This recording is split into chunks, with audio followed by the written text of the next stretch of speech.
Welcome to another video. Will the Antichrist show up on the scene before the rapture, or will it be after the rapture? A lot of people hold to the doctrine of imminency, that there is nothing that will indicate the return of Christ. It could happen at any time. Nothing in prophecy, no signs, nothing. And we're going to take a look at that as well, but we're going to answer the question whether or not the Antichrist is going to show up before the rapture. And believe it or not, the Bible answers it very clearly. This is part of a series of short videos that I call Exegesis 101. And to answer our question whether the rapture will precede the Antichrist, we're going to be looking at 2 Thessalonians 2, 1 through 12. Now, there are some people who believe that 2 Thessalonians is not talking about the rapture of the church. And in their doctrine, there are multiple raptures and multiple returns of the Lord. There's a little bit of confusion there, and we'll straighten that out. But let's go ahead and take a look at the scripture. And we read, "Now we beseech you, brethren, by the coming of our Lord Jesus Christ, and by our gathering unto him." Now, it's important to realize what Paul is talking about. Okay, he's talking about the coming of the Lord, so that's the day of the Lord, and our gathering to him, that's the rapture. "That ye be not soon shaken in mind, or troubled, neither by spirit, nor word, or by letter, as from us, as that the day of Christ is at hand. Let no man deceive you by any means, for that day." What day? We already read that this is the day of the Lord, right? The coming of the Lord and our gathering to him. So we have to, when we're looking at this, we have to realize the context. What is he talking about? The day of the Lord and our gathering to him. So that's the return of the Lord, and it's talking about the rapture, our gathering to him. Let's start again. "Let no man deceive you by any means, for that day shall not come except their coming falling away first." Okay, that's apostasia. "And that man of sin be revealed, the son of perdition." That's the Antichrist. Okay, so what is he saying? The coming of the Lord, right? And our gathering to him. That's what we're in focus on. Don't be deceived. Don't be shaken. Don't be troubled. Don't believe anything but what I'm telling you right now is what he's saying, right? "Let no man deceive you by any means, for that day," what day? The day of the Lord and the rapture shall not happen until there come a falling away, and that man of sin be revealed. In other words, the Antichrist is going to be revealed. And then it says, "Who opposeth and exalt himself above all that is called God, or all that is worshipped, so that he sitteth in the temple of God, showing himself as God." Not only will the Antichrist be revealed, it will be revealed in conjunction with spiritual activity, with spiritual deception and miracles. Okay, things that are going to deceive people in accordance with the work of the enemy, right? Supernatural things are going to be going on around this individual. Until that time that the Antichrist will be revealed, there will be something holding him back. People who believe that the rapture will happen before the revealing of the Antichrist think that once the church is taken out of the way, then he will be revealed. I don't believe that at all. Of course, we've already talked about what Paul has illustrated here, that the day of the Lord and our gathering to him will not happen until that is revealed. And so there's a huge issue there.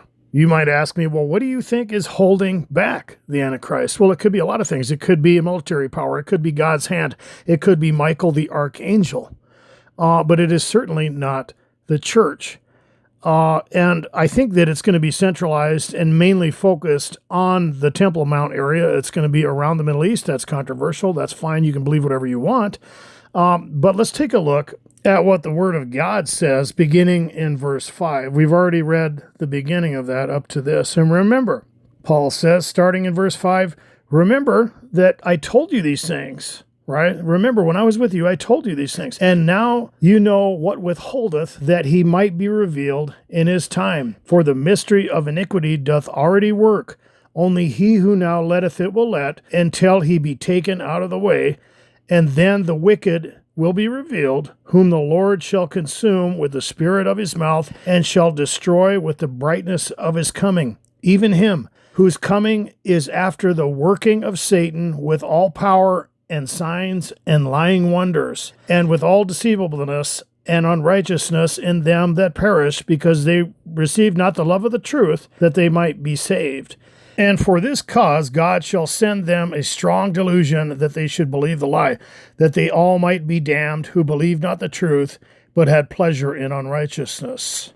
Now, I mentioned earlier that there's a bit of confusion around this, and that causes people to split. There's things that will be thrown into the mix, like the day of the Lord is going to come as a thief, right? Well, is that going to happen for everyone? Well, in a sense, yes, because no one is going to know the day or the hour, but that doesn't mean that you can't know the season. And there are things that we need to look for, right? When you see all these things, lift up your head, for your redemption draweth nigh. You know, when you see the leaf, you know that summer is near, right? And we have prophecies that have been fulfilled, like the regathering of Israel and other things. I'm not going to go into that now.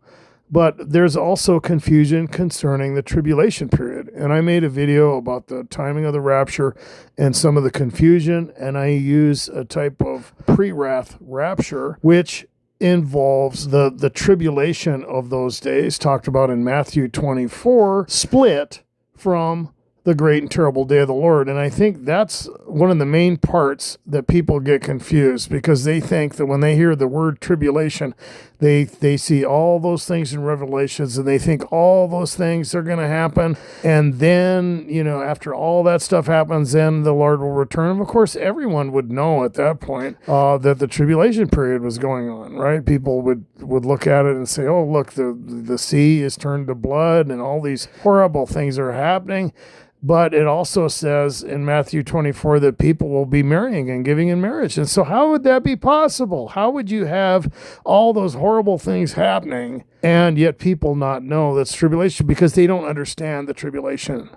Okay. The tribulation is comprised of persecution of Christians and the elect or Jews, and the rest of the world is basically not going to be getting persecuted at that time. There's all the horrible things that you think will be going on in the classic view of the tribulation period, where people are being scorched by the sun or the sea turning to blood. That's not going to happen until after the tribulation, after the persecution of Christians and Jews, and then the great and terrible day of the Lord will begin, and then all those cataclysmic things are going to happen, and then it's going to be too late. The rapture is going to happen at the return of the Lord, and then there's going to be a bit of a time where all those things are going to happen, and then Christ is going to return with his saints.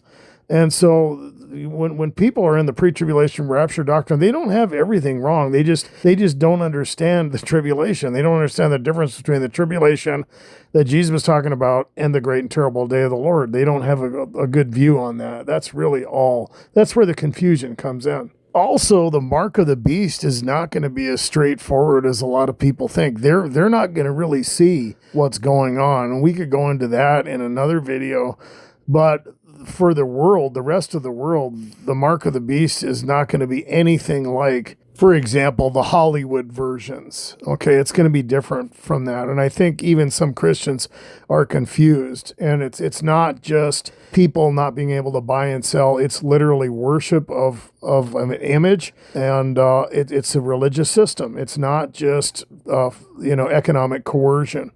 And just to illustrate better what I was referring to concerning what Jesus said in Matthew 24, we're going to go into that, and we'll start in verse 29. Immediately after the tribulation of those days shall the sun be darkened, and the moon shall not give her light, and the stars shall fall from heaven, and the powers of heaven shall be shaken. So we see right there the beginning of those cataclysmic events, along with what it says, the stars shall fall from heaven. That's a meteorological event. What do you call a meteor? You call it a falling star, right? And then shall appear the sign of the Son of Man in heaven, and then shall all the tribes of the earth mourn, and they shall see the Son of Man coming in the clouds of heaven with power and great glory. So that's talking about the judicially hardened Jews that will believe at the return of the Lord.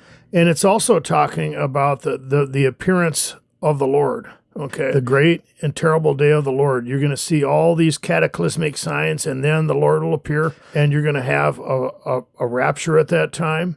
And then it of course it illustrates that right after that. So let's continue to read that. We'll just start over in verse 30. And then shall appear the sign of the Son of Man in heaven, and then shall all the tribes of the earth mourn, and they shall see the Son of Man coming in the clouds of heaven with power and great glory. And he shall send his angels with a great sound of a trumpet, and they shall gather together his elect from the four winds, from one end of heaven to the other. That's the rapture. Okay, that's at the return of the Lord. That's what Paul's talking about. That day, what day? The day of the Lord and our gathering to him. Okay, it's one thing. And I think there's confusion, like I said, concerning that whole thing, because later Christ is going to return with his saints after the great and terrible day of the Lord, after the wrath of the Lord is poured out on the earth of people who have been disobedient, and there's no fear of God in their eyes, none of those things. And a lot of them have taken the mark of the beast. And I also mentioned earlier, I do believe that the apostles did not have that belief similar to that doctrine of imminency, where there's nothing that has to happen. It could happen at any second concerning the rapture. And we're going to use Peter as an example, because there's absolutely no possibility that Peter believed that the rapture could happen at any time, even after the cross. Okay, because he was told something very specific by Christ himself, and that is in John 20, verse 18. Verily, verily, I say unto thee, and this is Jesus talking to Peter about how he would suffer and be persecuted and die for the gospel. Verily, verily, I say unto thee, when thou wast young, thou girdest thyself and walkest whither thou wouldest. But when thou shalt be old, thou shalt stretch out thy hands, and another shall gird thee and carry thee where you don't want to go. And so Peter was being told that he would grow old, right? When he was young, he girded himself, he dressed himself, he was able to take care of himself. But when he gets old, that he's going to be bound and taken, and he would be killed for the gospel. And that, of course, in verse 19, it says, this spake he, signifying by what death he should glorify God. So it would be impossible for Peter to believe in both imminency and the prophecy. Okay, and we already know that all the apostles knew each other. In fact, Paul went up to the Jerusalem council, and there was all kinds of things. We could go into that, but that's not what this is about. But neither Paul nor Peter believed in that doctrine of imminency type of belief system in that framework at all. A couple more things I'd like to illustrate before we move on from Matthew 24 is Christ warned people that there's going to be no doubt when he returns. They would be like missing the sunrise, which is illustrated starting in verse 26, where actually we'll start in verse 25, because Jesus is warning, if somebody says that he's returned, don't believe it. Behold, I have told you before. Wherever, if they say unto you, behold, he is in the desert, go not forth. Behold, he is in the secret chambers, believe it not. For as lightning comes out of the east and shineth unto the west, even so shall be the coming of the Son of Man. And that's actually a bad translation. It should be light shining from east to west, which is basically when the sun comes up, it comes up in the east and shines to the west.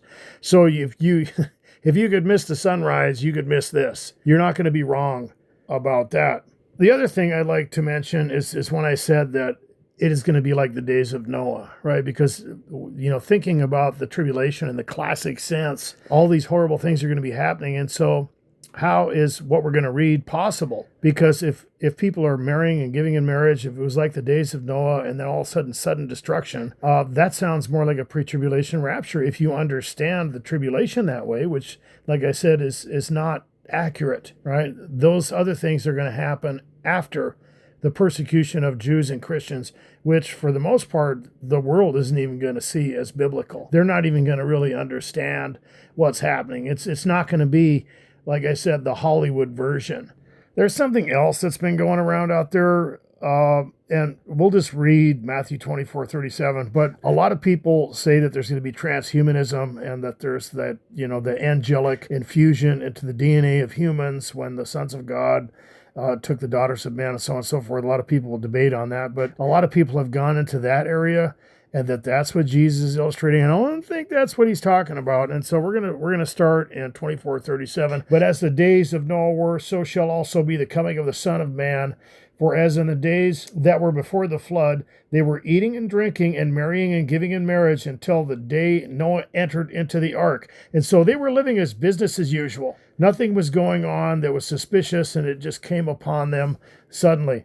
And then it says, and knew not until the flood came and took them all away. So shall also be the coming of the Son of Man. And so I think that causes a lot of the confusion.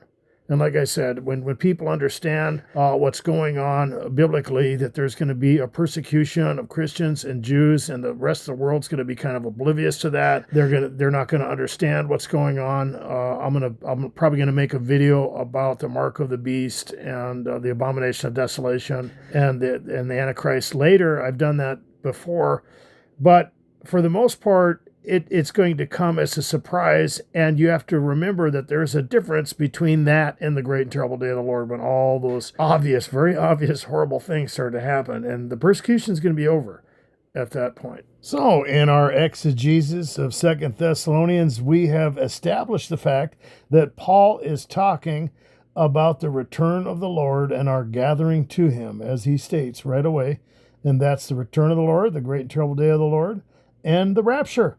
Right? Yes, the rapture is in 2 Thessalonians, and the confusion comes in because I think people don't understand the tribulation, and of course, they don't understand how to mix that with Matthew 24 and how it's going to come as a surprise and so on and so forth. So hopefully, I've helped clear up some of the confusion by getting the answers from the text, right? That's what we always want to do. And that the split between the pre-tribulation rapture and the post-tribulation rapture is mainly because people are not understanding the tribulation, and so they get confused. And it is confusing, but hopefully we can clear that up, because you get caught up in these different things like, well, the church is not meant for the wrath of course it's not. But 1 Thessalonians 5:9 is probably talking more about the eternal wrath than it is the tribulation in their view, which, like I said, is a little bit off. So yes, the rapture is going to happen after the Antichrist's appearance, and Paul's very clear about that day, right, the return of the Lord and our gathering to him, the rapture, will not happen until that man of sin be revealed, which is the Antichrist. Thanks for watching. God bless.